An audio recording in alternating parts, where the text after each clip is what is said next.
Chapter 3 Underrated Episodes of The Good King. Part 1 Naked Truth. When the Good King heard that a naked mage had been spotted in the bogs of the Scarlet Swan Kingdom, he set out on his miniature horse straight away. A dwarven steward by the name of Gustavin von Sheen faithfully surveyed the Good King's land and enterprise as the Good King rode on the path of vengeance. A very long and dangerous trek lay before the Good King. He traveled first across the 5 rivers of Sholand. Each river had a bridge, and rumor was each bridge had a troll living underneath it. However, when the Good King crossed the first bridge, there was no sign of any troll at all. Then the same was true for the second bridge. Then, as he approached the 3rd bridge of Sholand, he saw all 5 trolls sitting underneath it, having tea.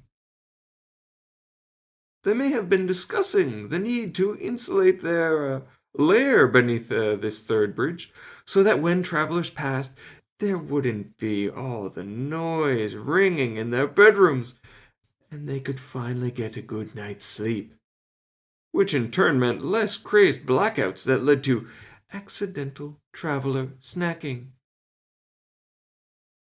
The Good King was sincerely confused by the difference between what he heard and what he had expected to find. Initially, he had said to have not been fooled by the troll ruse, and he swiftly swept under the bridge, slicing and dicing the trolls into small chunks. It was fashionable to be cruel to trolls in those days, simply because they could reform and regenerate their bodies after injury.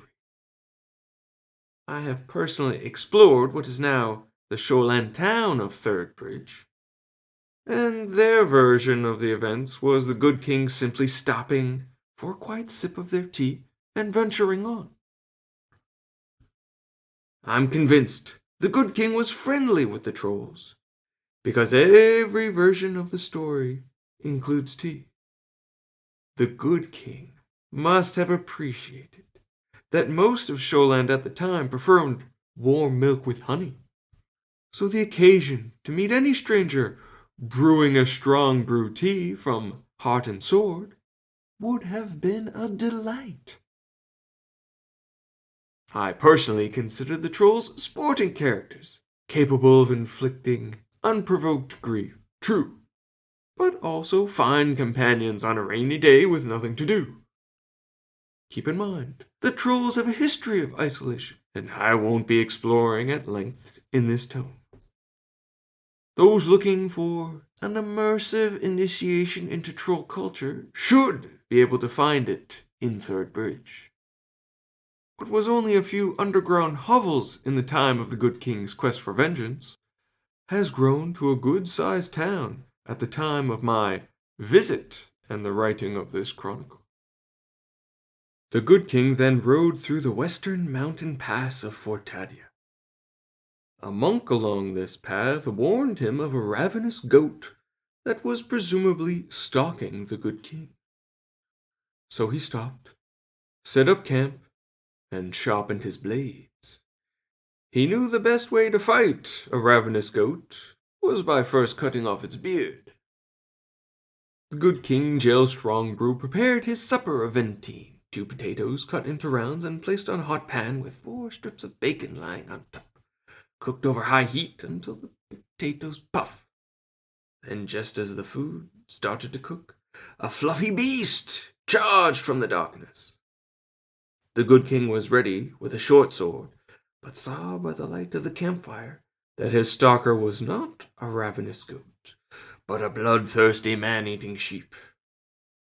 This foe was considerably more dangerous. Nevertheless, its power lay in its hair, and the Good King gave it a clean shearing all the same. By then the ventine was ready, and the Good King shared it with a couple of mugs of cider with the tamed ventine-eating sheep. They sang of banquet no finer than venting and cider until falling asleep under the stars. Une nuit j'ai dormi, pas bien du tout.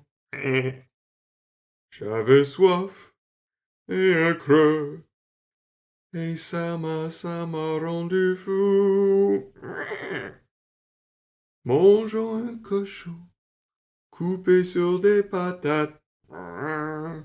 Buvons un tonneau rempli de bulles qui éclatent. C'est très loin d'un repas qui fait garder la ligne.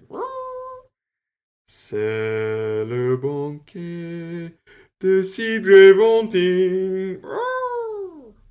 Mangeons un cochon coupé sur des patates. Buvons un tonneau rempli de pommes qui éclatent. One night I was sleeping, not well at all. Meh. I was thirsty with the munchies. It made me crazy. Let's eat a pig, cut on some potatoes. Let's drink a keg, full of bubbles that pop. It's far from a meal that will keep you fit. It's the banquet of hard cider and venting. Let's eat a pig, cut on some potatoes. Let's drink a keg full of apples that pop.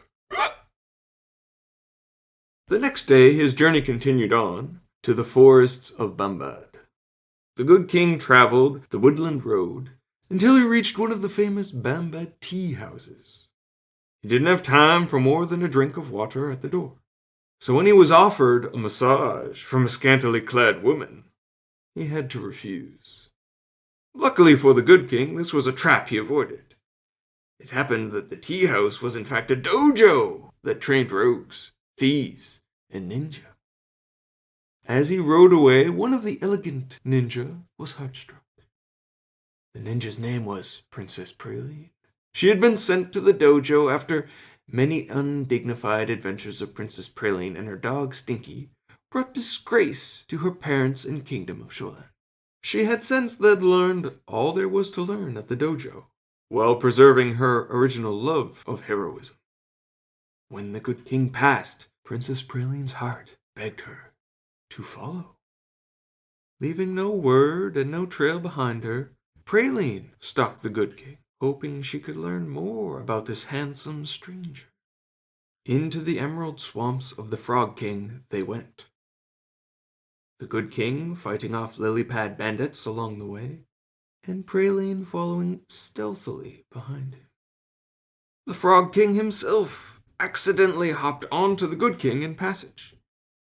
But the two kings quickly used this fluke as an occasion for a serious discussion about the good king's hunt for the evil mage. Master Spotty, a boatman and knight of the Frog King, was summoned with the mighty frog's ribbit. When Master Spotty arrived in his canoe, he had also brought his friend Stinky the dog. The Frog King tasked them with canoeing the good king down the river that connected the swamp with the bogs of the Scarlet Swan Kingdom. So off they went with enthusiasm and vigor. The Frog King chuckled at the sight of the most dashing good king. Then for a moment he thought he could smell a ninja, but realized it could also have been any number of gases clinging to Stinky the dog, and quickly forgot about it, hopping on his way.